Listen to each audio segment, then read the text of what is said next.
Wala man lang lasa. Parang pagkatao niya, matabang.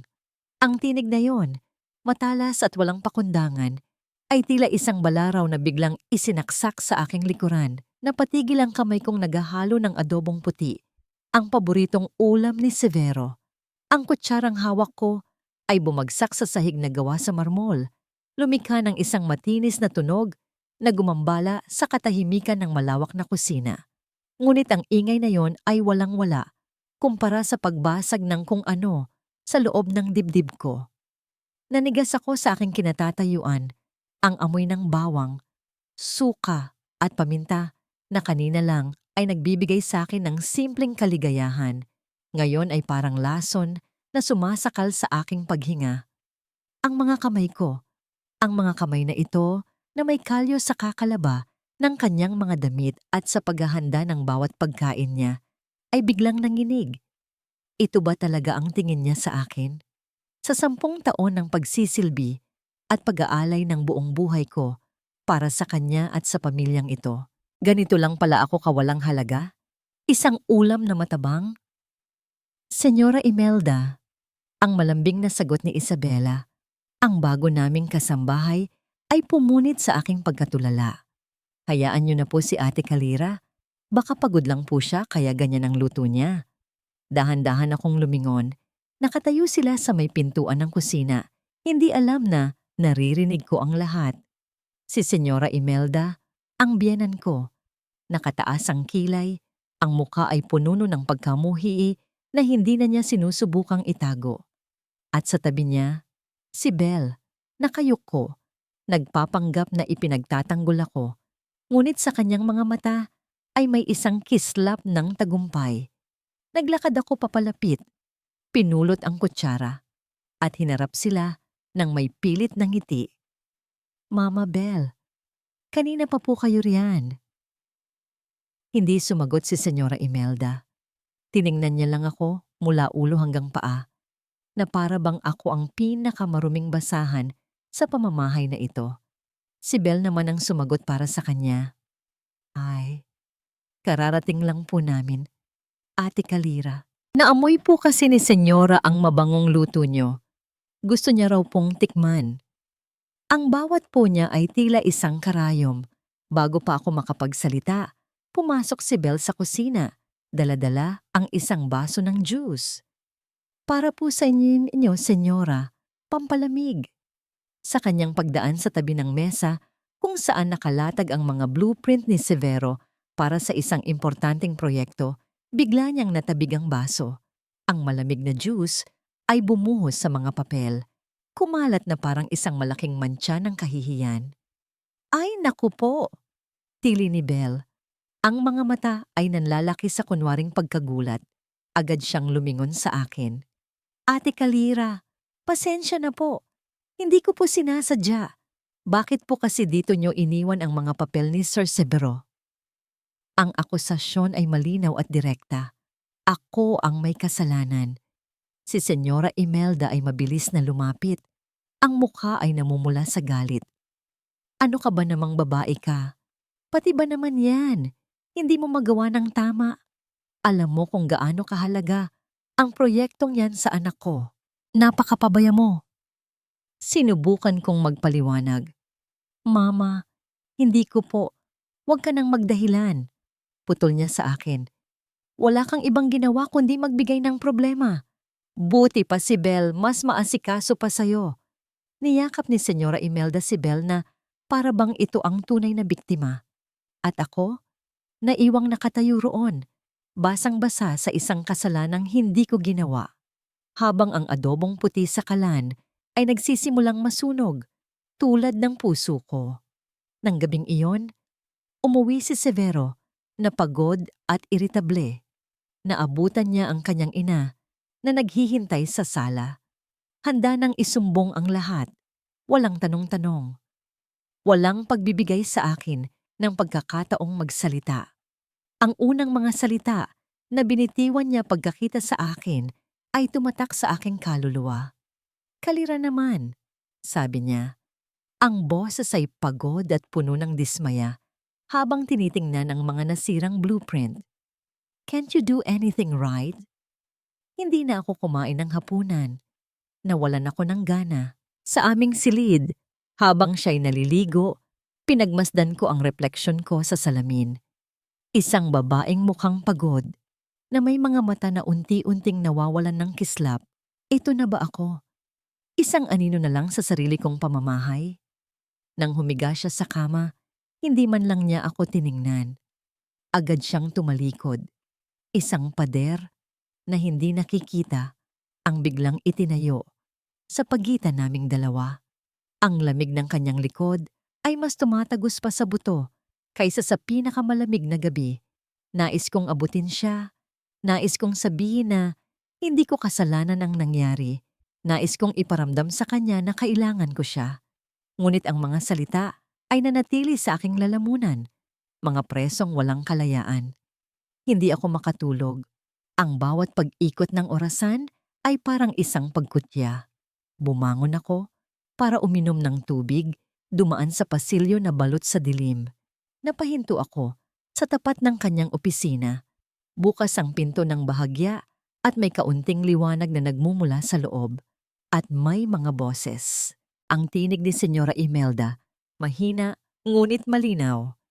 Kaya sinasabi ko sa'yo, Severo, palitan mo na yang asawa mo. Walang silbi.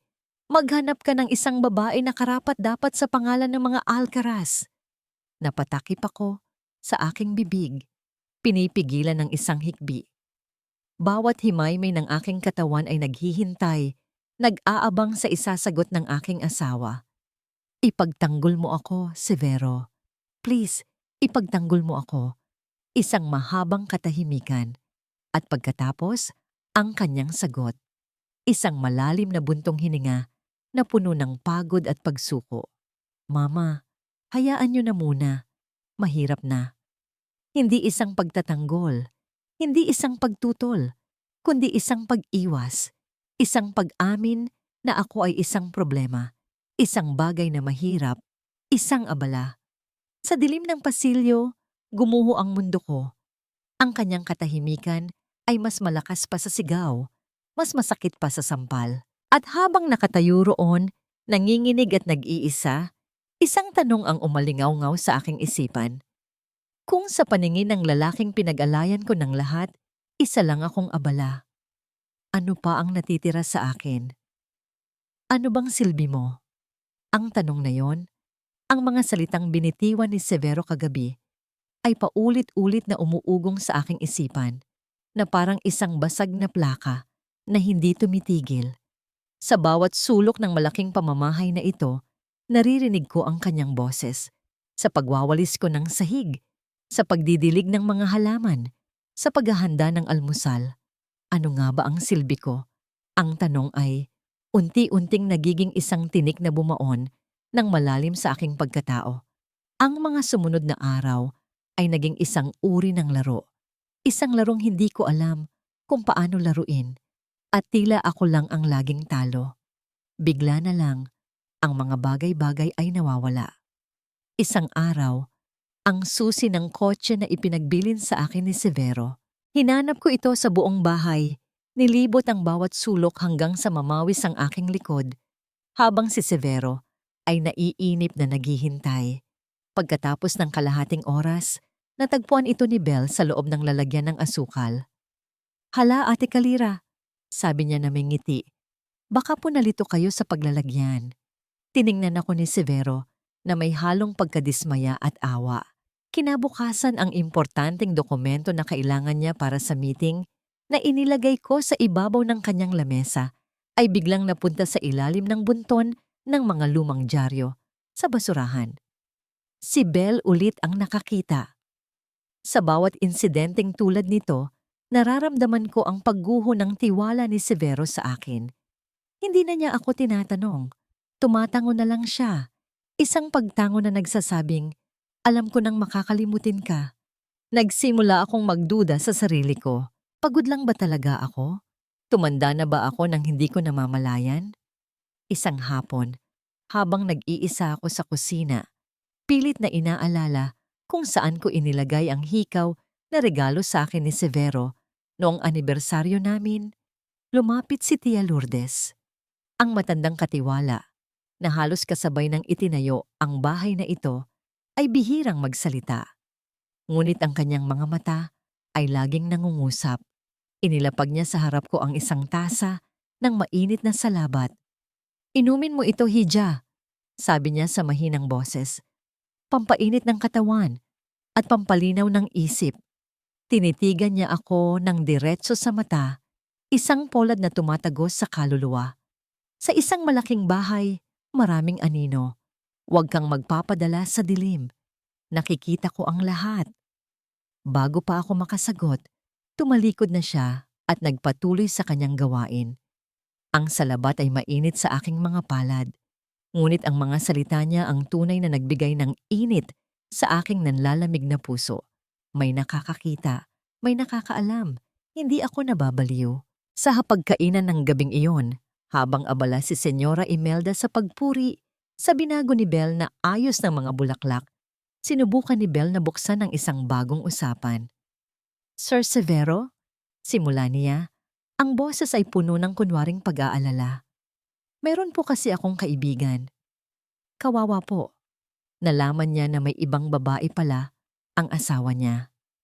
Napatigil sa pagsubo si Severo. Tumingin siya kay Belle. "Oh, anong nangyari?" "Ayun po, sir. Laging wala sa sarili yung kaibigan ko. Laging tulala. Minsan, nakakalimutan na niya kung saan niya inilalagay ang mga gamit niya. Sabi po ng doktor, dahil daw po sa stress at depression." Pagkasabi niyon, sumulyap siya sa akin. Isang sulyap na mabilis pa sa isang kisap mata, ngunit sapat na para maintindihan ko ang lason na ikinakalat niya. Inilalagay niya ang ideya sa isip ni Severo na ang pagiging makakalimutin ko ay sintomas hindi ng pagod, kundi ng isang lihim na dinadala. "Ang mga babae talaga, masyadong emosyonal," komento ni Senyora Imelda, na halatang nasisiyahan sa takbo ng usapan. Hindi na ako nakakibo. Nararamdaman ko ang mga mata nilang lahat sa akin, mga matang mapanghusga. Para akong isang kriminal na nililitis para sa isang krimeng hindi ko alam. Kinabukasan, ang pag-atake ay naging mas personal. Naabutan ko si Belle na umiiyak sa hardin, nakaupo sa ilalim ng puno ng mangga. "Belle, anong problema?" Tanong ko, kahit may parte sa akin na nagsasabing wag na akong lumapit. Nag-angat siya ng mukha. Ang mga pisngi ay basang-basa sa luha. "Wala po ito, Ate Kalira. Naalala ko lang po ang pamilya ko sa probinsya. Ang hirap po pala talaga kapag mahirap ka lang." Sakto namang lumabas si Severo para kunin ang dyaryo. Nakita niya ang eksena. Lumapit siya, ang mukha ay nag-aalala. "Anong nangyayari dito?" "Wala po, sir." Mabilis na sagot ni Belle, pinupunasan ang kanyang mga luha. "Nagkakamustahan lang po kami ni Ate Kalira. Ngunit huli na, ang imahe ng umiiyak na kasambahay at ang walang emosyon kong mukha ay sapat na para kay Severo." Hinintay niyang makaalis si Belle bago niya ako hinarap. "Kalira, ano ba naman yan? Konting pakikitungo naman. Alam mong malayo siya sa pamilya niya. Maging mabuti ka naman sa kanya." "Pero wala naman akong ginagawa. Yun na nga ang punto, Kalira. Wala kang ginagawa." Ang boses niya ay tumaas. "You're becoming so cold, so distant. Hindi na kita kilala." Pagkasabi niyon, pumasok siya sa loob. Iniwan akong muli na nakatulala. Ngunit ang pinakamasaklap na dagok ay dumating ng hapong yon. Ang anak naming si Leo ay masayang naglalaro sa sala gamit ang kanyang mga laruang kotse. Lumabas ako saglit papuntang kusina para kumuha ng merienda niya. Sa pagbalik ko, isang eksena mula sa isang bangungot ang sumalubong sa akin. Ang sahig na malapit sa kinauupuan ni Leo ay basa, tila may natapong tubig. Si Belle ay mabilis na tumatakbo papalapit sa aking anak na mukhang madudulas na. "Leo, ingat!" Sigaw niya. Bago pa ako makakilos, sinagip ni Belle si Leo. Binuhat ito palayo sa basang sahig. Niyakap niya ang bata ng mahigpit. Diyos ko po, muntik na. Ang dulas ng sahig. Lumabas si Severo mula sa kanyang opisina na alarma sa sigaw. Nakita niya si Belle na yakap-yakap ang aming anak at ang basang sahig sa tabi nito. Tumingin siya sa akin. Ang mga mata niya ay nag-aapoy sa galit na hindi ko pa nakikita dati. Kalira! Ang sigaw niya. Isang sigaw na umalingaw-ngaw sa buong kabahayan. Isang sigaw na tila humahatol sa aking pagiging ina. Hindi mo man lang maalagaan ang sarili mong anak. Ano bang silbi mo dito sa bahay? Ang mga salitang yon ay hindi na lang isang tanong. Isa na yung hatol. At habang nakatayo ako roon, tinitingnan ang aking asawa na puno ng pagkamuhi sa kanyang mga mata.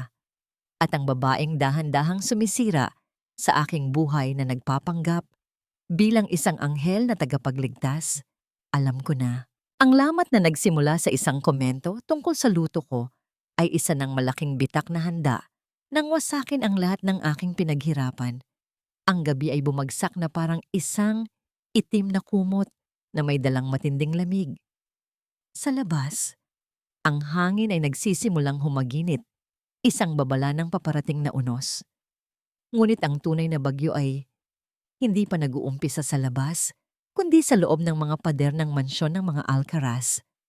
Pauwi na si Severo mula sa isang biglaang meeting at alam ko, ramdam ko sa aking mga buto na may inihandang patibong si Belle. Nakita ko kanina ang kakaibang kislap sa kanyang mga mata. Isang kislap ng pananabik na para bang isang mangangasong naghihintay sa kanyang biktima. Pumanhik ako sa aming silid upang magpalit ng damit nang may marinig akong kaluskos mula sa walk-in closet. Dahan-dahan akong sumilip at doon nakita ko si Belle. Nakatayo siya sa harap ng salamin, hawak ang isa sa mga mamahaling bestida ko. At sa aking pagkagulat, sinadya niyang punitin ang laylayan nito. Pagkatapos, gamit ang sarili niyang mga kuko, kinalmot niya ang kanyang braso, sapat lang para mag-iwan ng mahahabang pulang marka. Ang ginawa niya ay planado, mabilis, at nakakakilabot. Bago pa ako makasigaw, mabilis siyang lumingon na para bang ngayon niya lang ako nakita. Ang kanyang mga mata ay nanlaki sa kunwaring takot. Ate Kalira, anong ginagawa niyo? At pagkatapos ay sumigaw siya. Isang sigaw na puno ng sakit at takot. Isang sigaw na dinisenyo para marinig ng buong mundo. Kasabay ng kanyang sigaw, bumaba si Senyora Imelda mula sa kanyang silid na tila naghihintay lang ng hudyat. Anong nangyayari dito? Belle, anong ginawa sa'yo ng babaeng yan? Senyora, hikbi ni Belle, tumakbo siya at nagtago sa likod ng aking biyenan. Nakita po ako ni Ate Kalira. Akala niya po siguro nagnanakaw ako. Sinaktan niya po ako. Sinungaling! Sigaw ko. Ang boses ko ay nanginginig sa galit at kawalan ng pag-asa. Nakita ko ang ginawa mo. Ikaw ang sumira sa damit. Ikaw ang sumugat sa sarili mo. Tingnan niyo po, senyora. Patuloy ni Belle, hindi pinapansin ang sinasabi ko. Inilabas niya ang kanyang telepono. Ito po, may mga text message po siya. May kausap po siyang ibang lalaki. Nagpaplano po siyang takasan si Sir Severo at kunin ang lahat ng pera nila. Ipinakita niya ang screen ng telepono kay Senyora Imelda. Mga pekeng mensahe. Mga salitang hindi kailanman nanggaling sa akin. Ngunit sa mga mata ng aking biyenan, ang mga yon ay katotohanan. Hayop ka! Sigaw ni Senyora Imelda. Ang mukha niya ay napuno ng matinding galit. Dinampot niya ang telepono at tumawag. Severo, umuwi ka ngayon din. Ngayon din. Ang pagdating ni Severo ay kasabay ng unang patak ng malakas na ulan. Pumasok siya sa bahay na basa ang balikat. Ang mukha ay pagod. Ngunit agad iyong napalitan ng pagkalito nang makita ang eksena sa sala. Si Belle na umiiyak sa isang sulok, yakap-yakap ng kanyang ina.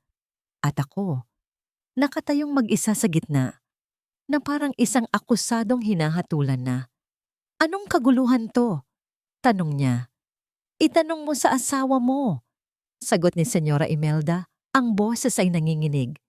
Ang babaeng pinagkatiwalaan mo, ahas, manloloko. Tingnan mo ito. Ibinigay niya ang telepono kay Severo. Pinagmasdan ko ang mukha ng aking asawa habang binabasa niya ang mga pekeng mensahe. Nakita ko ang unti-unting pagbabago mula sa pagkalito, naging pagdududa, at sa huli, naging purong galit. Ang mga ugat sa kanyang leeg ay lumitaw.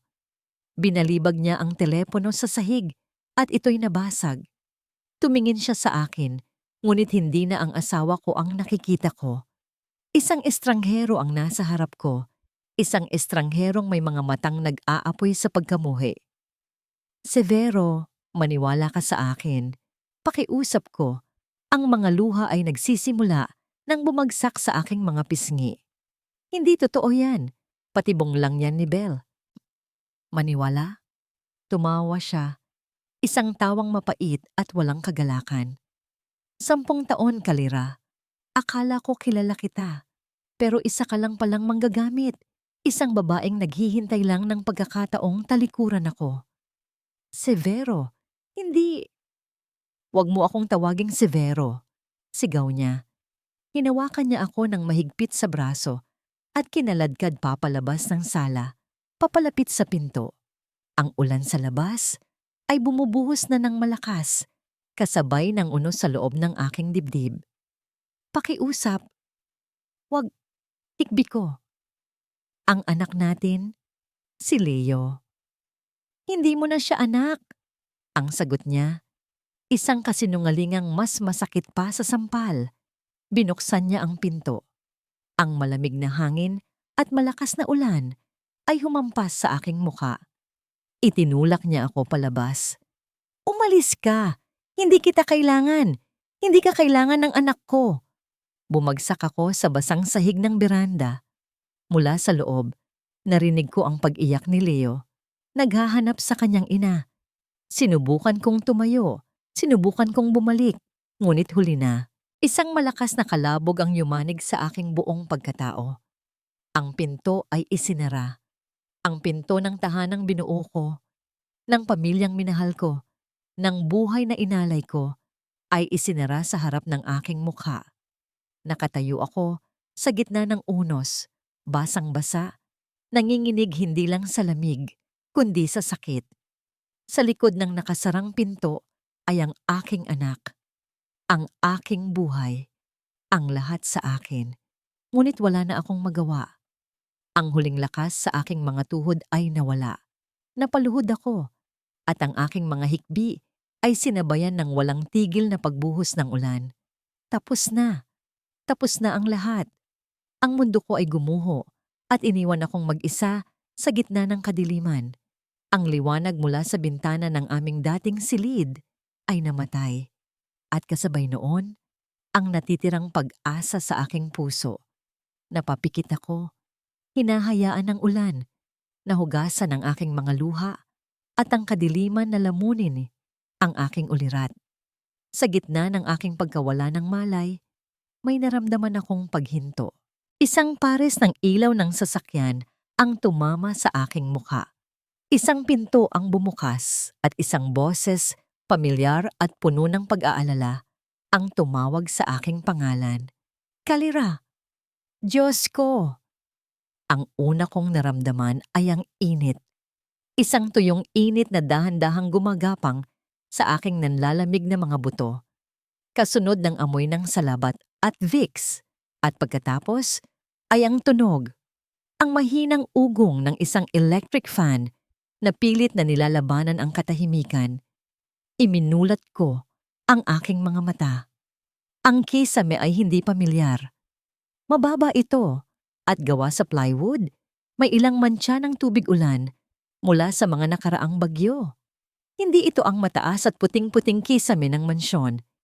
Sinubukan kong bumangon, ngunit isang matinding sakit ang kumirot sa aking ulo. Dahan-dahan lang. Isang boses ang nagsalita mula sa aking tabi. Lumingon ako at nakita ko siya. Si Ana. Ang matalik kong kaibigan mula pa noong kolehiyo Ang tanging taong hindi ko tinalikuran kahit na pumasok na ako sa mundo ng mga alkaras. Ang kanyang mukha ay puno ng pag-aalala, ang mga mata niya ay namumugto. Ana, ang pangalan niya ay namutawi sa aking mga labi na parang isang panalangin. Nasaan ako? Nasa apartment ko. Sagot niya, inaabutan ako ng isang basong tubig. Nakita kita kagabi. Nakalupasay sa labas ng gate niyo. Kalaira, anong ginawa nila sa'yo? At sa tanong na yon, lahat ay bumalik. Ang sigaw ni Belle, ang galit ni Senyora Imelda, ang mga mata ni Severo, ang pagsara ng pinto, at ang iyak ni Leo. Si Leo! Napabangon ako bigla, hindi alintana ang sakit. Ana, ang anak ko, nasaan si Leo? Shh! Kalma ka lang, sabi ni Ana. Hinahawakan ako sa balikat. Nandito siya. Ligtas siya. Itinuro niya ang isang maliit na banig sa sahig. Doon, mahimbing na natutulog ang aking anghel, yakap-yakap ang kanyang paboritong laruang kotse, ligtas mula sa unos. Nang makita ko siya, doon bumigay ang lahat ng lakas na natitira sa akin. Humagulgol ako. Isang pag-iyak na walang tunog. Isang pag-iyak na nagmumula sa pinakailalim ng aking kaluluwa. Ang sakit ay tila isang malaking butas sa aking dibdib. Isang kawalan na hindi mapupunan. 10 taon. 10 taon ng aking buhay, ng aking mga pangarap, ng aking pagkatao, ay itinapon na parang basura sa isang gabi lang. Ang mga sumunod na araw ay isang malaking karimlan. Hindi ako kumakain, hindi ako nagsasalita. Nakaupo lang ako sa tabi ng bintana ng maliit na apartment ni Ana. Pinagmamasdan ang mga taong dumadaan sa labas, mga taong may sariling buhay, habang ang sa akin ay wasak na. Si Ana ang nag-asikaso sa lahat. Siya ang nagpapakain kay Leo. Siya ang nag-aalaga. Ako ay isang katawan na walang kaluluwa. Isang hapon, habang nakatulala na naman ako, lumapit sa akin si Leo. Ang kanyang maliliit na kamay ay may hawak na isang pirasong biskwit. Inilahad niya ito sa akin. Mama, sabi niya, ang kanyang mga mata ay bilog at puno ng inosenteng pag-aalala. Eat, gutom ka na. Tiningnan ko ang aking anak. Sa gitna ng lahat ng ito, hindi niya ako iniwan.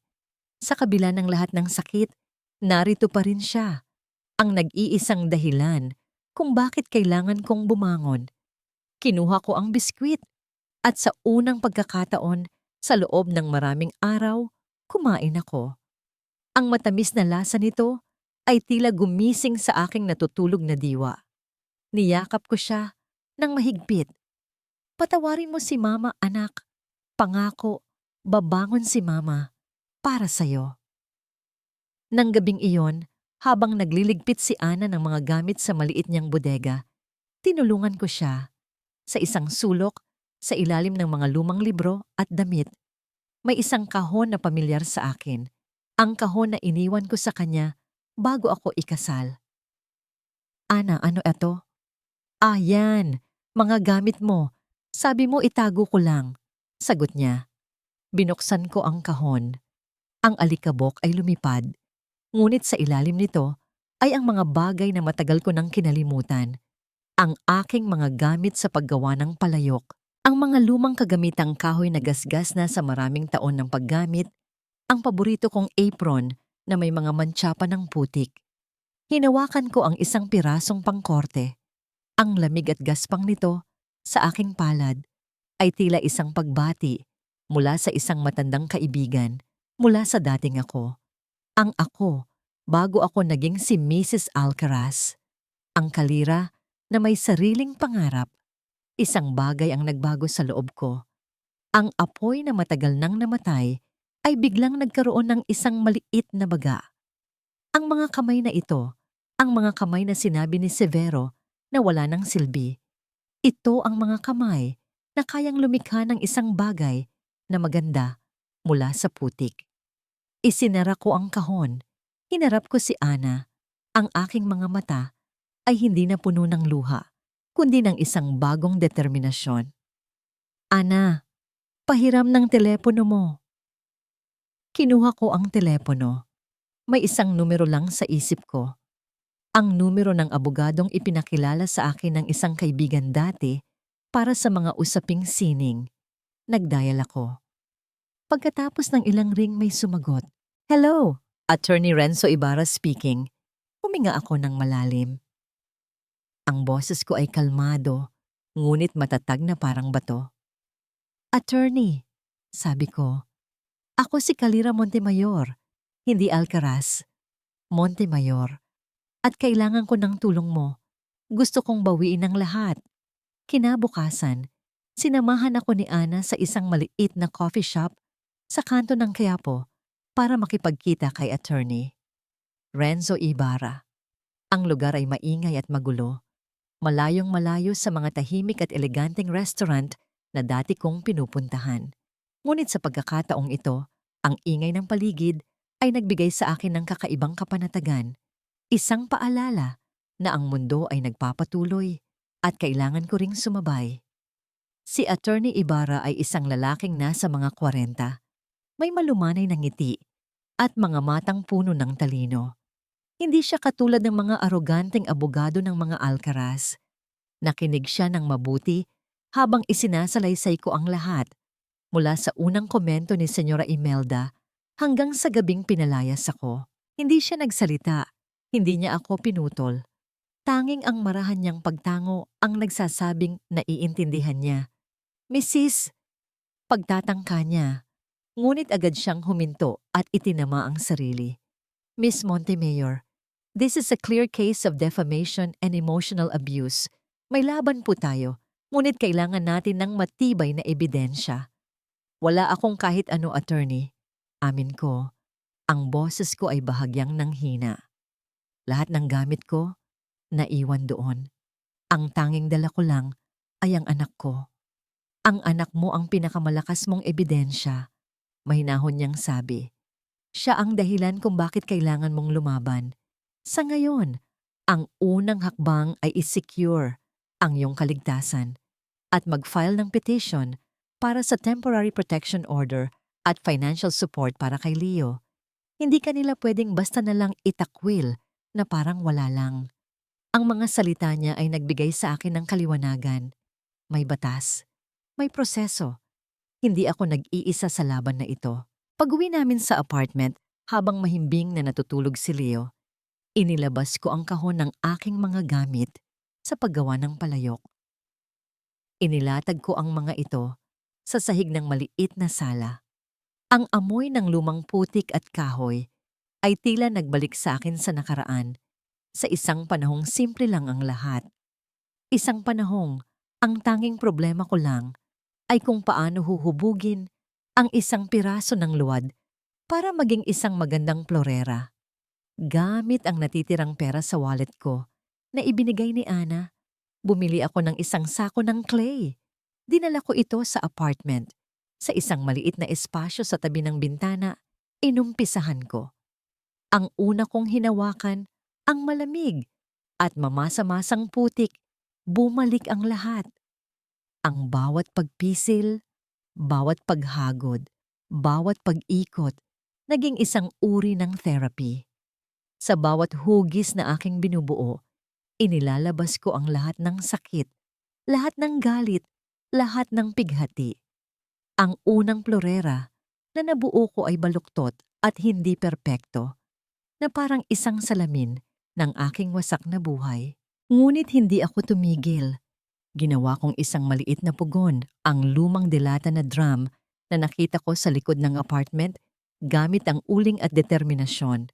Ang init ng apoy na nagluluto sa luwad ay tila ang init din ng apoy na nagsisimulang mag-alab muli sa aking puso. Hindi ito ang apoy ng galit, kundi ang apoy ng paglikha. Ang apoy ng pagbangon. Isang linggo ang lumipas. Ang maliit na sala ni Ana ay napuno na ng mga banga, florera at tasa. Bawat isa ay may sariling kwento. May isang tasa na may marka ng aking mga luha. May isang florera na may mga gasgas na sumisimbolo sa aking mga sugat. Ang aking sining ay naging isang talaarawan ng aking sakit at pag-asa. Isang araw, habang pinagmamasdan ko ang aking mga gawa, sinabi ni Ana, "Alam mo, ang ganda niyan. Bakit hindi mo subukang ibenta?" "Sino namang bibili nito?" Sagot ko. "Mga gawa lang ito ng isang sawi." "Hindi." Pagtatama niya. "Gawa iyan ng isang mandirigma at bawat piraso niyan ay may kaluluwa." Kinuha niya ang kanyang telepono. Kinuhanan ng litrato ang pinakamaganda kong florera at ipinost ito sa kanyang social media account. Ang caption, "Gawa mula sa pira-pirasong puso. Binuo ng matatag na mga kamay. Support local art. Support a survivor." Hindi ko inaasahan ang anumang mangyayari. Ngunit makalipas ang ilang oras may nag-comment. Tapos isa pa. Tapos may nag-message. Mga kaibigan ni Ana, mga kakilala, at kahit mga estranghero. Nagtatanong sila kung magkano, kung saan pwedeng mabili. Nang gabing iyon, habang binibilang namin ang unang kita mula sa aking mga gawa, hindi malaki. Sapat lang para makabili ng gatas ni Leo at isa pang sako ng clay. Isang ngiti ang sumilay sa aking mga labi. Isang tunay na ngiti.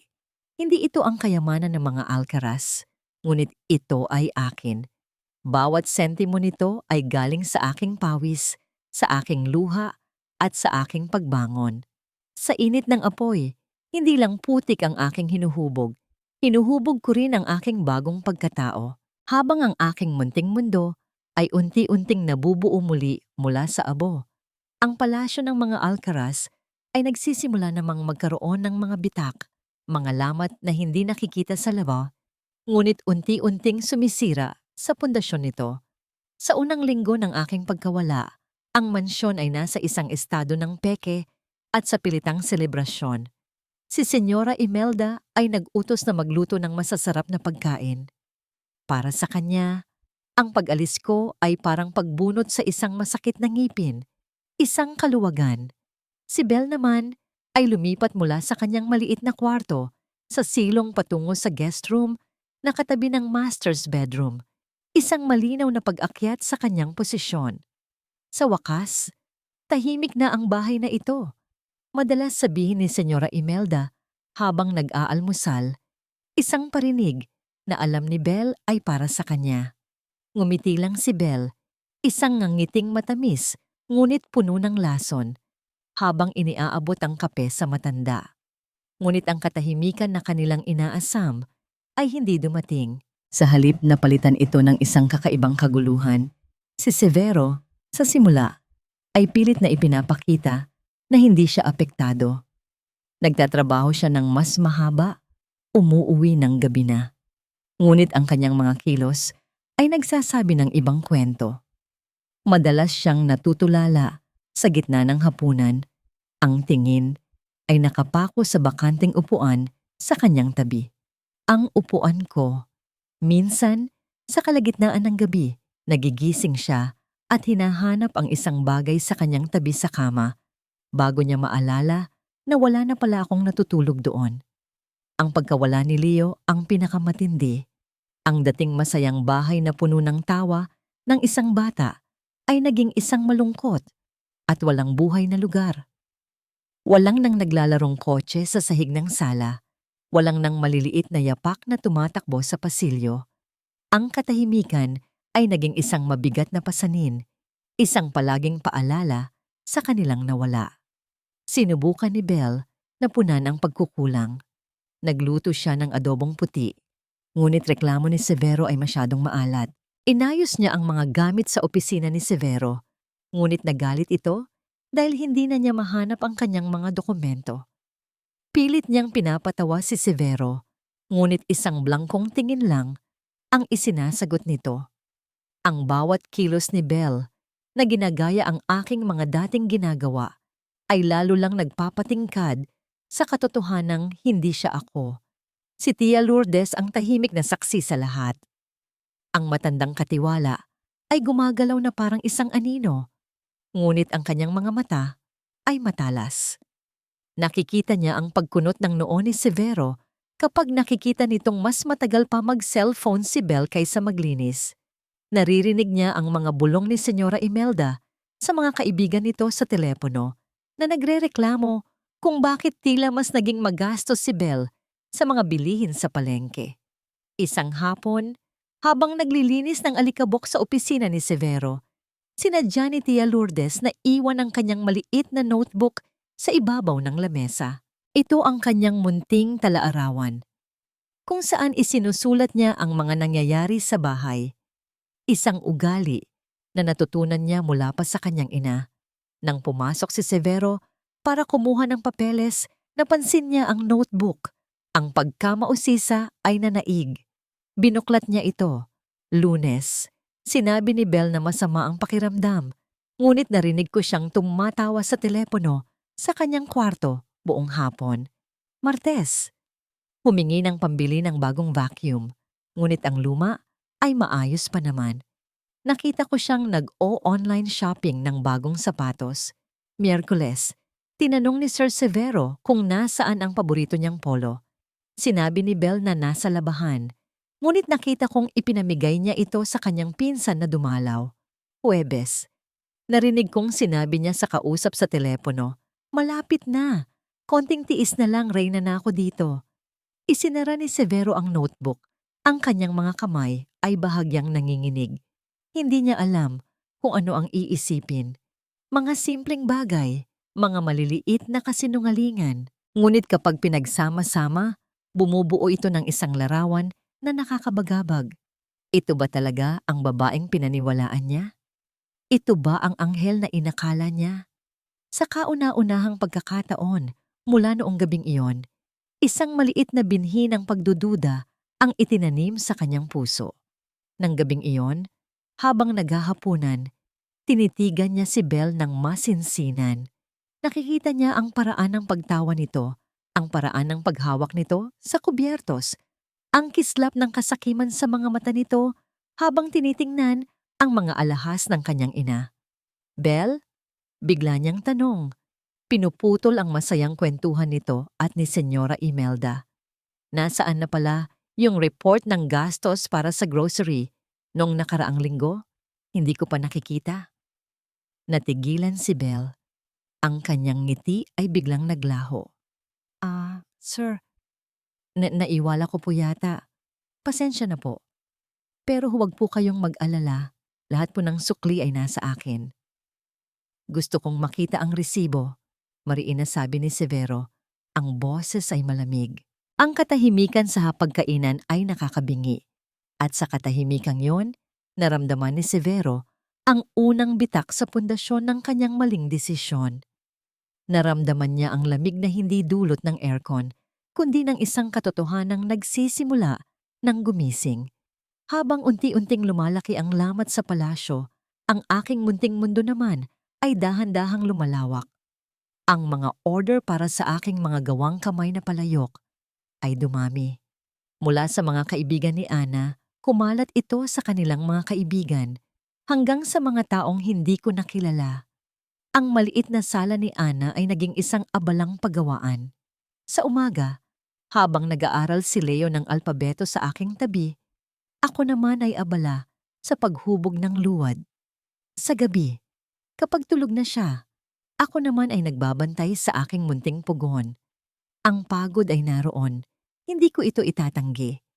May mga gabing halos hindi na ako natutulog, ngunit ito ay isang pagod na may kabuluhan. Isang pagod na may kapalit ng ngiti mula sa aking anak at paghanga mula sa aking kaibigan. Ito ay isang pagod na akin. Isang araw, tumawag si Ana na may halong pananabik sa boses. "Cal, may good news ako. May isang kaibigan yung kliyente ko. Nag-o-organize siya ng isang barrio fiesta-themed weekend market sa isang parke sa Makati. Gusto niyang bigyan ka ng isang maliit na pwesto. Libre." Ang puso ko ay biglang kumabog ng mabilis. Isang market? Sa Makati? Ana, hindi ko yata kaya yan. Anong ititinda ko? At paano ako haharap sa mga tao? "Ano ka ba?" Sagot niya. "Huwag mong maliitin ang sarili mo. Ang ganda ng mga gawa mo. At tungkol sa pagharap sa tao, Kalira, oras na. Oras na para lumabas ka sa anino. Oras na para ipakita mo sa mundo na hindi ka lang isang apelyido. Isa kang artista. Ang mga salita niya ay tumama. Takot ako, oo. Ngunit mas malaki ang takot kong manatili sa kinalalagyan ko. Sa tulong ni Ana, naghanda kami. Inimpake namin ang aking mga pinakamagandang gawa sa mga karton na may dayami. Nagtahi si Ana ng isang magandang tela para gawing mantel sa aming lamesa. Nag-imprenta kami ng maliliit na business card na may nakasulat na Putik at Puso. Sining ni Kalira Montemayor. Nang dumating ang araw ng market, halos hindi ako makahinga sa kaba. Ang parke ay puno ng mga tao, ng tugtugan, ng amoy ng barbecue at bibingka. Ang aming maliit na pwesto ay nasa isang sulok, sa ilalim ng isang malaking puno ng akasya. Inayos namin ang aking mga gawa, mga florera, tasa at maliliit na eskultura. Bawat isa ay kumikinang sa ilalim ng sikat ng araw. Sa unang oras, walang lumalapit. Ang mga tao ay dumadaan lang, sumusulyap. Ngunit hindi humihinto. Nagsimula na akong panghinaan ng loob. Baka tama ako. Baka walang may gusto sa mga gawa ng isang sawi. Nang akma ko nang aayusin ang mga gamit, isang matandang babae na may buhok na puti na parang sinulid ang huminto sa aming pwesto. Nakasuot siya ng simpleng bestida, ngunit may elegansyang dala. Kinuha niya ang isa sa aking mga tasa, isang tasa, na may hindi perpektong hugis, ngunit may kakaibang kulay asul na parang dagat. "Magkano ito, Hija?" Tanong ni siya nga na ang kanyang boses ay mahinahon. "Sa 90 piso po." Nauutal kong sagot. Tinitigan niya ang tasa ng matagal. Inikot-ikot sa kanyang mga palad. Alam mo ba, ang mga bagay na gawa ng kamay, mayroon silang kaluluwa. Nararamdaman ko ang kwento sa tasang ito, ang bawat gasgas, ang bawat hindi pantay na kurba. Ito ang nagpapaganda sa kanya. Kumuha siya ng pera sa kanyang pitaka. Bibilin ko ito. At gusto ko rin ng 6 pa na katulad nito. Ibibigay ko sa aking mga apo. Hindi ako makapaniwala. Ang aking unang customer at ang kanyang mga salita. Tila ba binasa niya ang aking puso. Pagkatapos niya, tila nagbago ang ihip ng hangin. May mga nagsimula ng lumapit. Isang binatang bumili ng florera para sa kanyang nobya. Isang mag-asawang bumili ng isang set ng mga plato. Halos lahat ng aking gawa ay nabili. Sa pagtatapos ng araw, habang papalubog na ang araw at nagliligpit na kami ni Ana, binuksan namin ang maliit na kahon kung saan namin inilagay ang aming kita. Puno ito ng pera, hindi ito kayamanan, ngunit para sa akin, mas mahalaga pa ito sa lahat ng ginto sa mundo. "Oh my God, Cal! Ang galing mo!" Sigaw ni Ana. Niyakap ako ng mahigpit. Naiyak ako. Ngunit sa pagkakataong ito, hindi ito luha ng pighati. Ito ay luha ng tagumpay. Sa aming pag-uwi, dala-dala ang mga walang laman na kahon. Dumaan kami sa isang maliit na tindahan ng laruan. Pumasok ako at binili si Leo ng isang bagong laruang truck. Ang pinakamalaking truck na kaya kong bilhin gamit ang perang pinaghirapan ko. Pagdating ko sa apartment, sinalubong ako ng aking anak. Nang makita niya ang laruan, ang kanyang mga mata ay nagningning na parang mga bituin. Niyakap niya ako ng mahigpit. "Thank you, Mama. You're the best." Sa sandaling iyon, habang yakap-yakap ang aking anak, sa gitna ng aming maliit at simpleng tahanan, naramdaman ko ang isang kaligayahang hindi ko kailanman naramdaman sa loob ng malaking mansyon ng mga Alcaraz. Ito ang unang tagumpay. Isang tagumpay na hindi masusukat ng pera o ng anumang material na bagay. Isang tagumpay na nagpatunay sa akin na kaya kong tumayo. Kaya kong lumaban at kaya kong bigyan ng aking anak ng isang magandang buhay gamit ang sarili kong mga kamay. Ang pagdududa ni Severo ay parang isang maliit na lamat sa isang malaking dam. Sa simula ay halos hindi napapansin, ngunit habang tumatagal, ang maliit na butas ay lumalaki, hinahayaang pumasok ang agos ng katotohanan hanggang sa hindi na ito mapigilan. Ang insidente sa resibo ay simula pa lamang. Nagsimula siyang maging mas mapagmatyag. Pinakiramdaman niya ang bawat kilos ni Belle. Pinakinggan ang bawat salitang lumalabas sa bibig nito. Ang dating kaawa-awang anghel sa kanyang paningin ay unti-unting nagpapakita ng ibang anyo. Napansin niya kung paano nag-iiba ang tono ng boses ni Belle kapag ang kausap ay siya o ang kanyang ina, kumpara sa kung paano nito kausapin ang ibang mga kasambahay. Laging may himig ng pag-uutos at pagmamataas.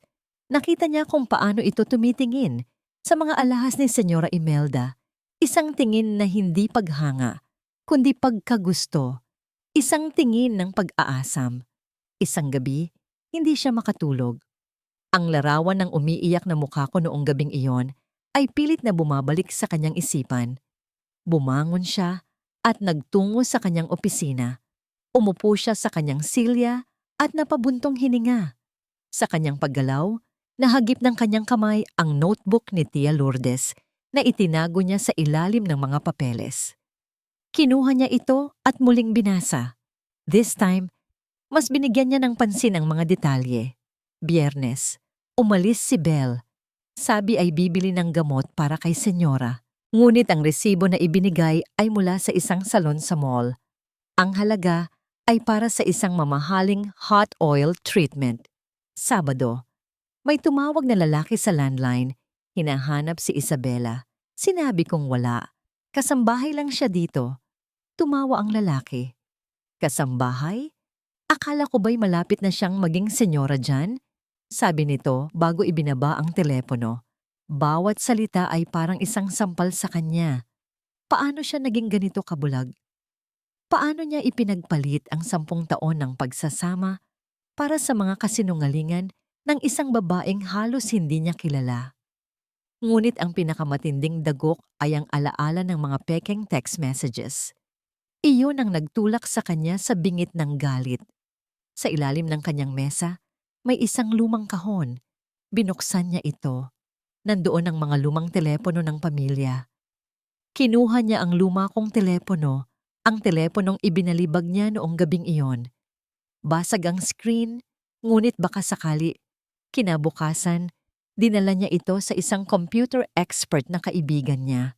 Tol, tingnan mo naman to. Basag, pero baka may ma-retrieve ka pang data. Kailangan kong malaman kung sino ang mga huling ka-text nito bago masira.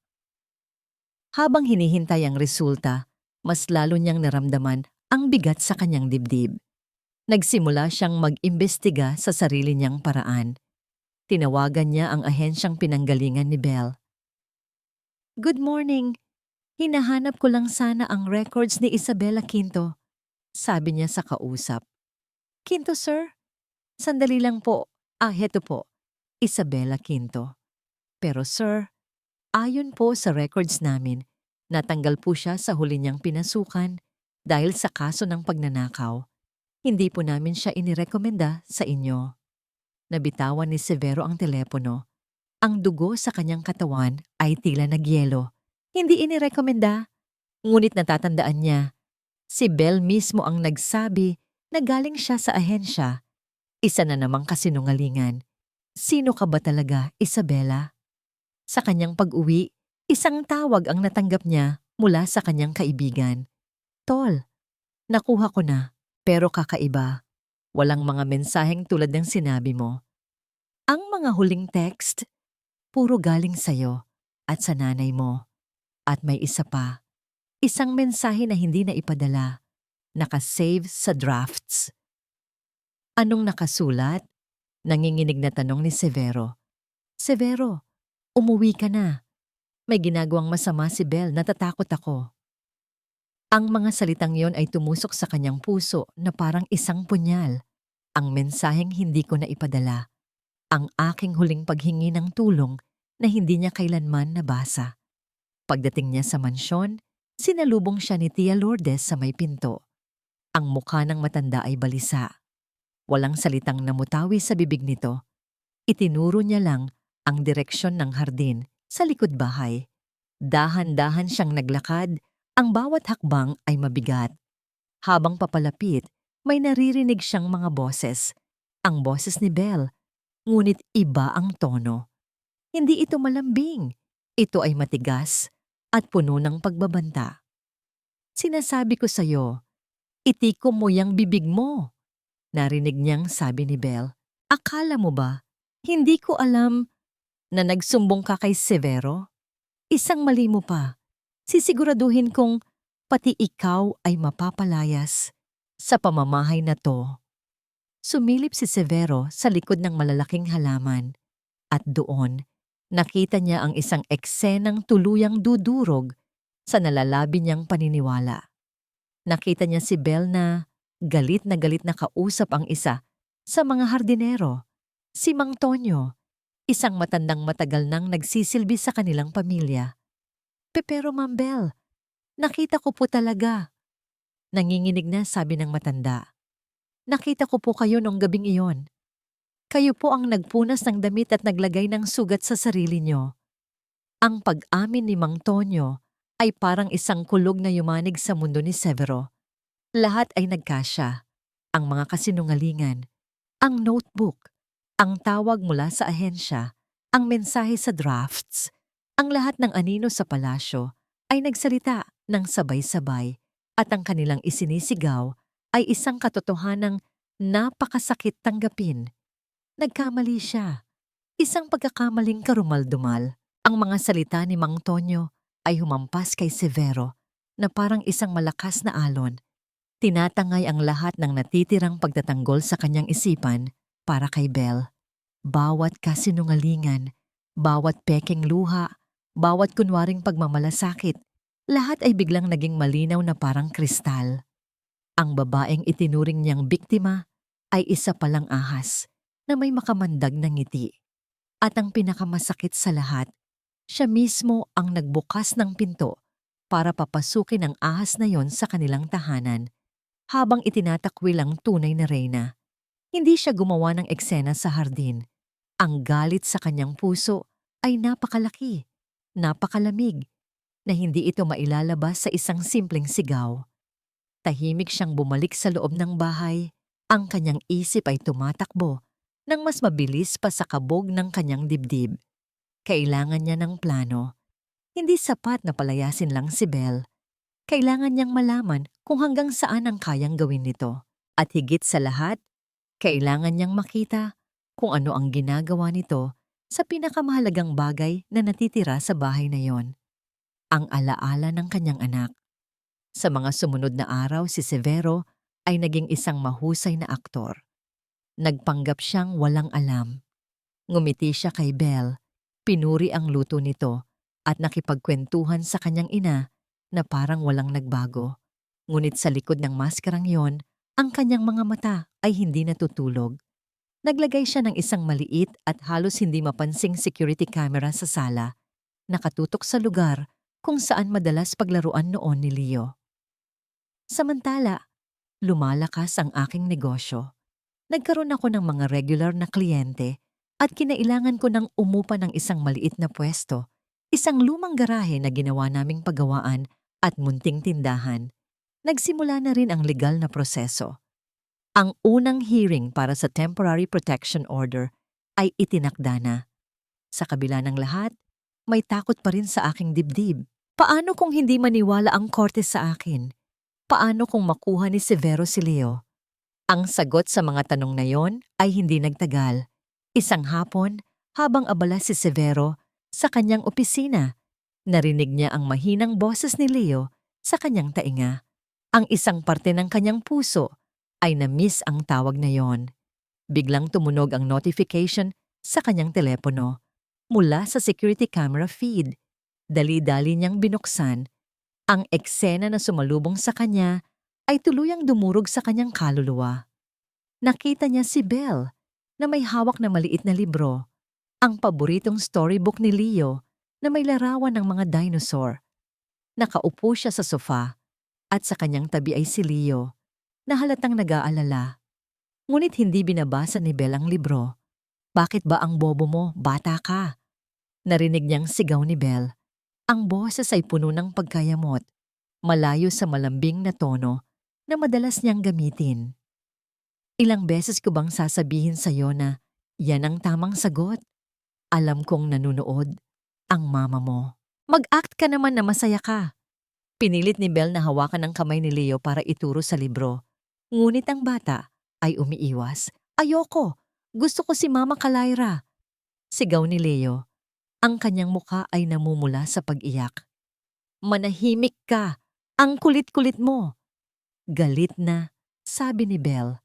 Hinablot niya ang libro at ibinato ito sa sahig. Sinasabi ko sa'yo, kung gusto mong bumalik ang mama mo, maging masunurin ka sa akin. Kung hindi, hindi ka na niya babalikan. Dahil ako ang magiging bagong mama mo dito. Ang mga salitang yon ay parang mga matatalim na balaraw na tumusok sa puso ni Severo. Nakita niya ang takot sa mga mata ng kanyang anak. Ang pagkagulat at pagkadismaya. Ang maliliit na balikat ni Leo na nanginginig sa pag-iyak. Ang kanyang anak. Ang sarili niyang dugot laman. Hawak-hawak ng isang halimaw. At siya, ang ama, ang nag-iisang dapat magprotekta, ang nagbigay pahintulot sa pagpapahirap na yon. Ang video feed ay tumigil sa isang frame. Si Belle, na galit at si Leo na umiiyak, ninitingnan ng kamera na para bang humihingi ng tulong. Nanlumo si Severo. Ang lahat ng pagtatanggol niya kay Belle, lahat ng pagdududa niya sa akin ay naglahong parang bula. Hindi lang ako ang sinaktan niya. Sinaktan niya ang aming anak, ang sarili niyang anak. Isang matinding pag-aalala ang bumalot sa kanya. Hindi ito basta pagdududa. Ito ay isang purong realizations of his sins. Ang lalaking akala niya ay matalino at mapanuri ay naging isang bulag na pinaniwalaan ang kasinungalingan at tinakwil ang katotohanan. Napahawak siya sa kanyang ulo. Sumigaw siya, isang tahimik na sigaw na hindi naririnig. Ngunit nagpaparamdam ng matinding sakit sa loob ng kanyang opisina. Ano ang ginawa niya? Anong nangyari sa kanya? Tumayo siya. Ang kanyang mga kamay ay nanginginig. Tinawagan niya ang kanyang kaibigang pulis.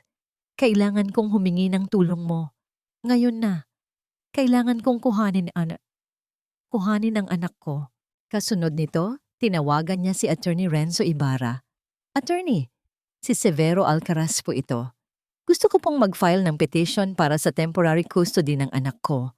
At gusto ko pong magbigay ng ebidensya laban kay Isabela Quinto. Lahat-lahat. Kung ano ang ginawa niya sa aking asawa at sa aking anak. Ang boses niya ay basag, puno ng pighati at matinding pagsisisi. Mula sa seguridad camera feed, nakita niyang naglalakad si Belle, may ngiti sa mga labi, papalabas ng kwarto. At sa kanyang pagdaan sa tabi ng basurahan, inihagis niya ang storybook ni Leo, ang paboritong libro ng kanyang anak. Ang tanong na, ano bang silbi mo, na ibinato niya sa akin ay bumalik sa kanya. Ngunit ngayon, ito ay para sa sarili niya. Ano nga ba ang silbi niya? Isang bulag na asawa? Isang pabayang ama? Sa sandaling iyon, ang mga mata ni Severo ay tuluyang bumukas. Hindi lang sa katotohanan tungkol kay Belle, kundi sa katotohanan tungkol sa kanyang sarili. Ang pagkawala ko ay hindi lamang nagwasak sa aking buhay, kundi pati na rin sa kanyang sarili. Ang dating matatag na pundasyon ng kanyang pagkatao ay gumuho na, at ang natitira ay puro pagsisisi. Sa maliit na paggawaan at tindahan ko, ang buhay ay abala, ngunit payapa.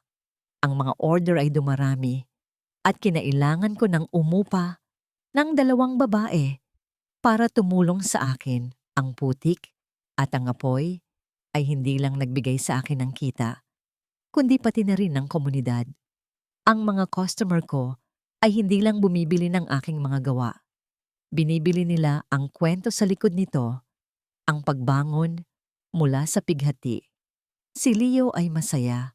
Nag-aaral siya sa isang kalapit na daycare at araw-araw, kapag sinusundo ko siya, yakap at halik ang sumasalubong sa akin. Ang kanyang mga mata ay puno na muli ng kislap. Minsan, bumibisita si Severo. Sa simula, matigas ang aking puso. Ngunit sa paglipas ng panahon, nakita ko ang pagbabago. Hindi na siya ang mapagmataas na Severo.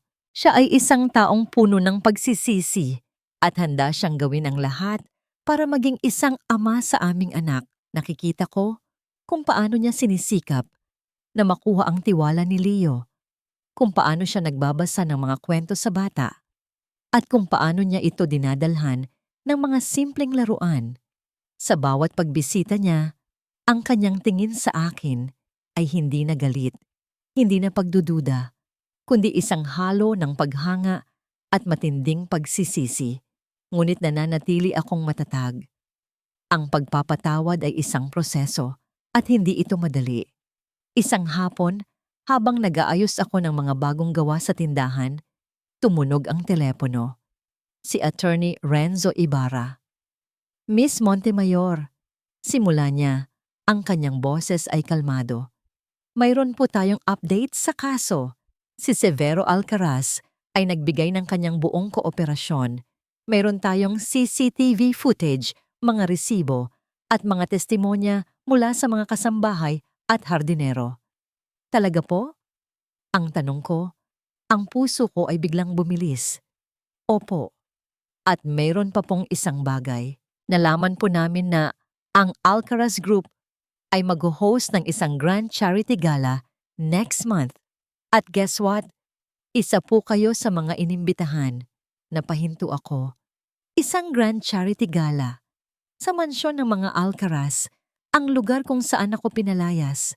Ang lugar kung saan ang aking buhay ay wasak na wasak. Attorney, sabi ko, ang boses ko ay matatag. Ano po ang layunin ng pag-imbita sa akin doon? Para po sa inyo ang desisyon, Miss Montemayor. Sagot niya. Ngunit sa tingin ko, ito na ang perpektong pagkakataon. Isang pagkakataon para harapin sila. Isang pagkakataon para ipakita sa kanila kung sino ka na ngayon. Isang pagkakataon para sa hustisya. Hustisya? Bulong ko. Hindi lang ito tungkol sa akin. Ito ay tungkol kay Leo. Tungkol sa lahat ng kababaihan na naabuso at naloko. Pagkatapos ng tawag, lumabas ako sa likod ng tindahan sa aming maliit na hardin. Pinagmasdan ko ang aking mga halaman, ang bawat isa ay lumalaki, matatag, at namumulaklak. Katulad ko, hindi na ako ang kalira na yumuyuko at umiiwas. Hindi na ako ang kalira na nananahimik. Niyakap ako ni Ana mula sa likod. Cal, anong problema? Parang ang lalim ng iniisip mo. Sinabi ko sa kanya ang lahat. Tungkol sa gala, tungkol sa imbitasyon, at tungkol sa aking plano. Gusto kong pumunta, Ana, sabi ko. Ang aking boses ay puno ng determinasyon. Gusto kong bumalik doon, hindi bilang isang biktima, kundi bilang isang nagwagi. Pero Cal, paano kung masaktan ka na naman? Pag-aalala niya. Hindi na. Dahil sa pagkakataong ito, handa ako at hindi na ako mag-iisa. Sa mga sumunod na linggo, naghanda ako. Nagpatulong ako kay Ana na pumili ng damit. Hindi isang mamahaling damit mula sa mga designer, kundi isang simpleng Filipiniana na gawa sa lokal na tela. Ngunit may elegante at matatag na disenyo. Bawat tahi ay sumasalamin sa aking pagbangon.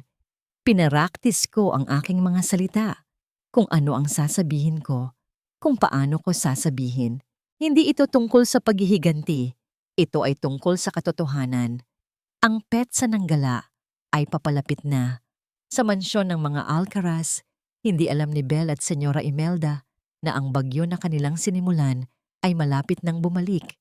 Ngunit sa pagkakataong ito, hindi ako ang magiging biktima. Ako ang magdadala ng kulog at kidlat. Sa huling gabi bago ang gala, tiningnan ko ang sarili ko sa salamin. Ang babaeng nasa harap ko ay hindi na ang sawi at luha ang kalira. Ang kanyang mga mata ay matatag, puno ng lakas at determinasyon. Ang kanyang mga kalyo sa kamay ay hindi na simbolo ng pagkaalipin, kundi ng pagiging malaya. Huminga ako ng malalim. Ang paghahanda ay tapos na. Oras na para harapin ang bagyo. Oras na para sa paghuhukom. Ang gabi ay kumikinang sa ilalim ng libu-libong bituin at artipisyal na ilaw. Ang mansyon ng mga Alcaraz ay punong-puno ng mga piling tao. Ang ingay ng tawanan at mga baso na nagkakabungguan ay umaling-awngaw sa bawat sulok. Ang lahat ay nakasuot ng kanilang pinakamagagandang damit. Nagpapakita ng kanilang yaman at impluensya. Ngunit sa gitna ng lahat ng palamuti at pagpapakitang tao, may isang hangin ng tensyon na nakasabit sa himpapawid. Hindi nakikita, ngunit ramdam ng bawat isa. Bumaba ako mula sa sasakyan ni Ana. Suot ang aking simpleng Filipiniana. Hindi ito kasing kinang ng mga designer dress ng ibang babae. Ngunit ang bawat tahi nito ay nagsasalaysay ng aking kwento.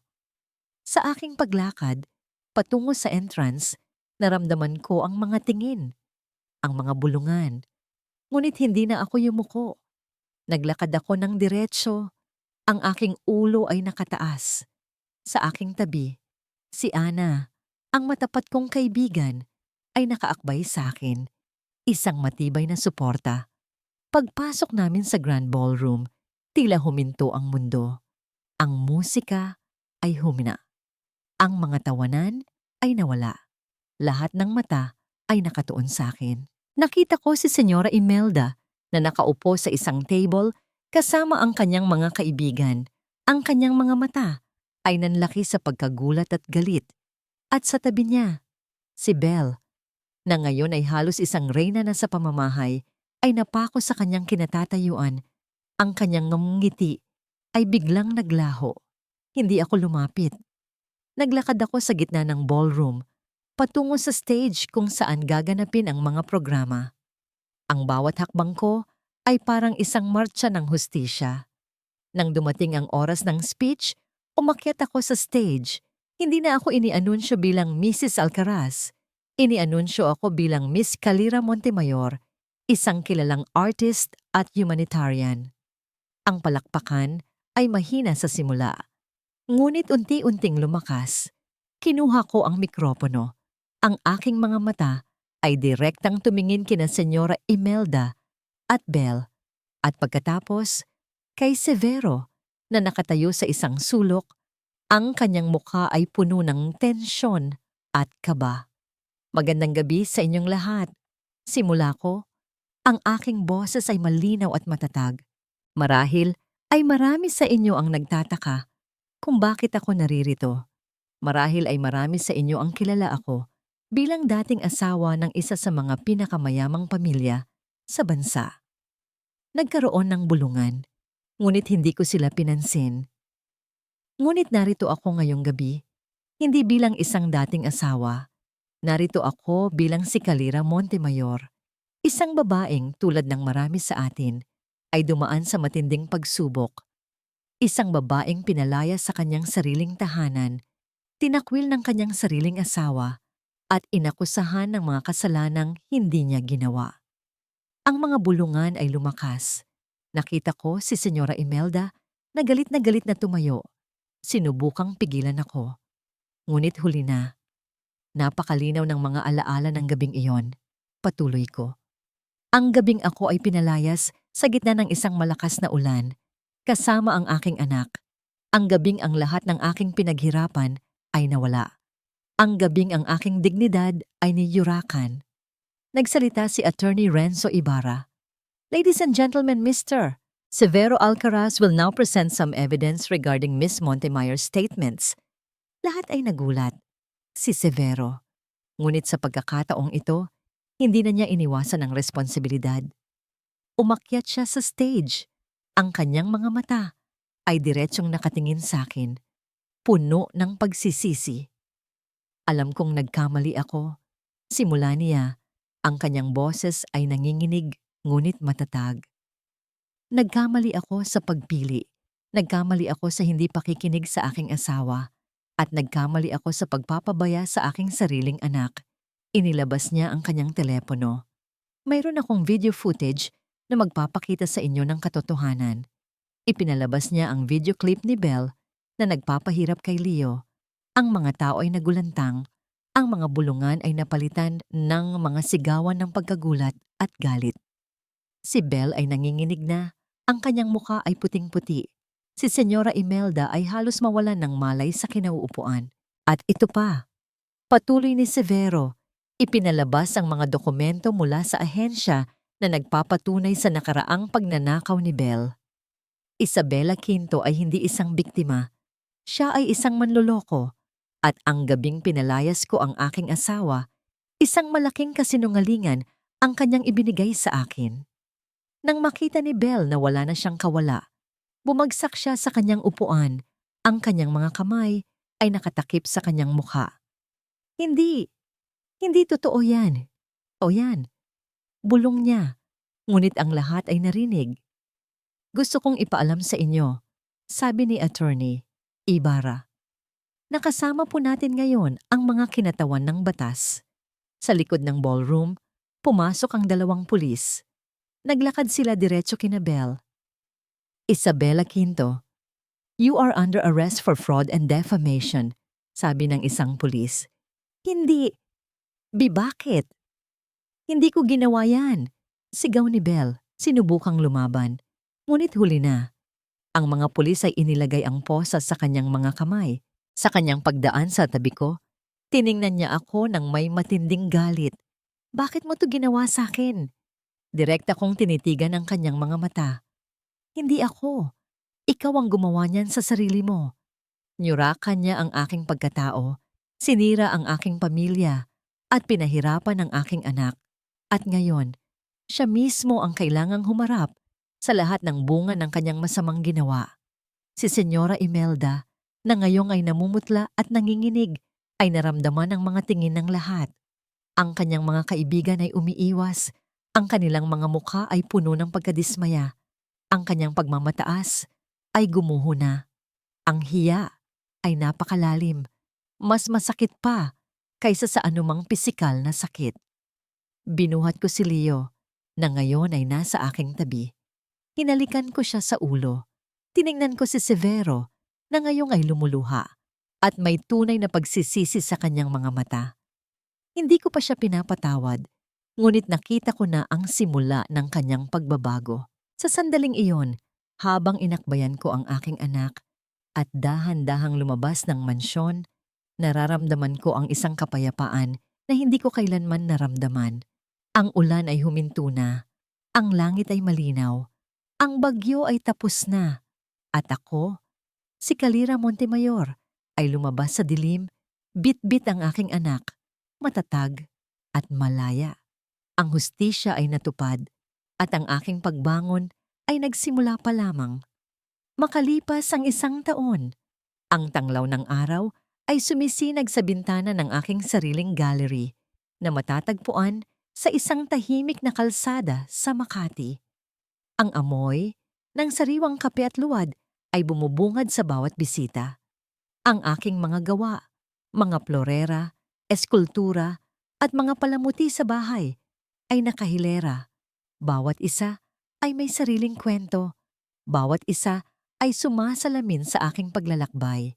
Mula sa pinakamaliit na tasa hanggang sa pinakamalaking florera, ang lahat ay gawa sa aking mga kamay, bunga ng aking pawis at pagpupursige. Ang pangalan ng gallery, Putik at Puso, Calira Montemayor Artistry.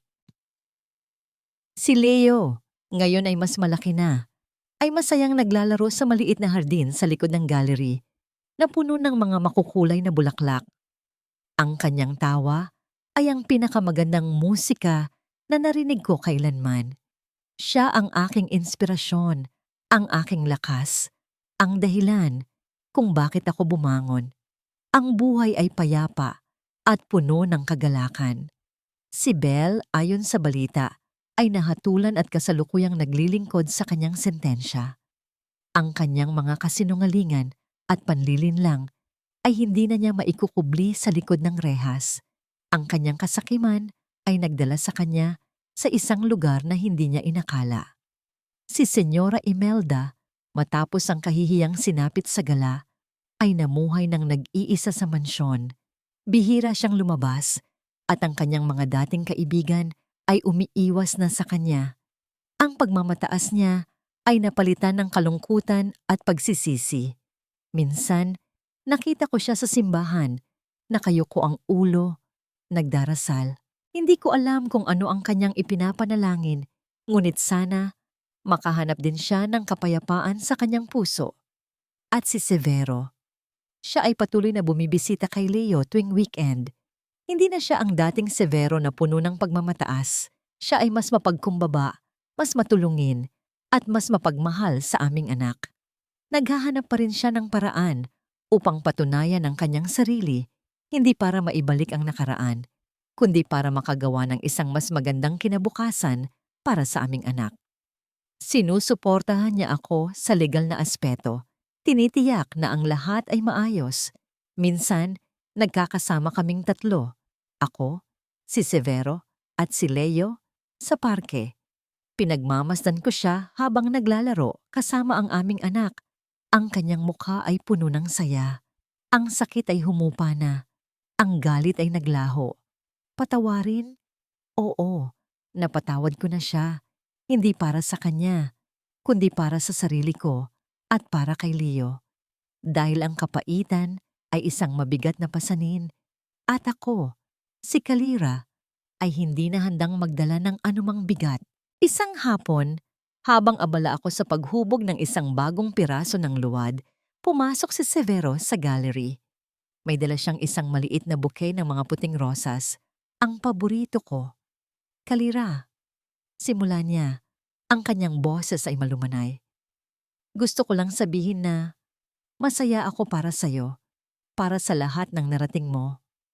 Ngumiti ako. Salamat, Severo.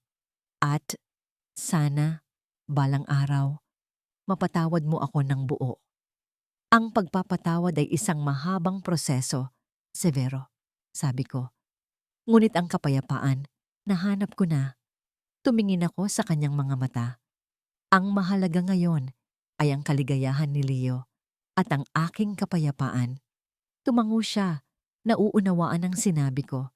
Pinagmasdan ko ang piraso ng luwad sa aking mga kamay. Dahan-dahan ko itong hinuhubog, inilalagay ang lahat ng aking pag-asa at pangarap sa bawat paggalaw. Hindi na ako naghahanap ng pagmamahal mula sa iba para maging buo. Natuklasan ko na ang pagmamahal na yon ay nasa loob ko na, sa aking sining at sa aking anak. Ang araw ay papalubog na, nagbibigay ng gintong kulay sa buong gallery. Ang aking mga gawa ay kumikinang, sumasalamin sa aking bagong buhay. Ang kwento ko ay hindi na tungkol sa isang babaeng biktima, kundi tungkol sa isang babaeng muling isinilang. Ako si Kalira Montemayor, at ito ang aking hardin pagkatapos ng bagyo. Isang hardin na puno ng pag-asa, kapayapaan, at isang pag-ibig na matatag. Hindi ko man alam kung ano ang idudulot ng bukas, ngunit isang bagay ang sigurado. Ako at ang aking anak ay laging may sariling tahanan. Isang tahanang binuo ng pag-ibig, ng pagbangon, at ng purong puso.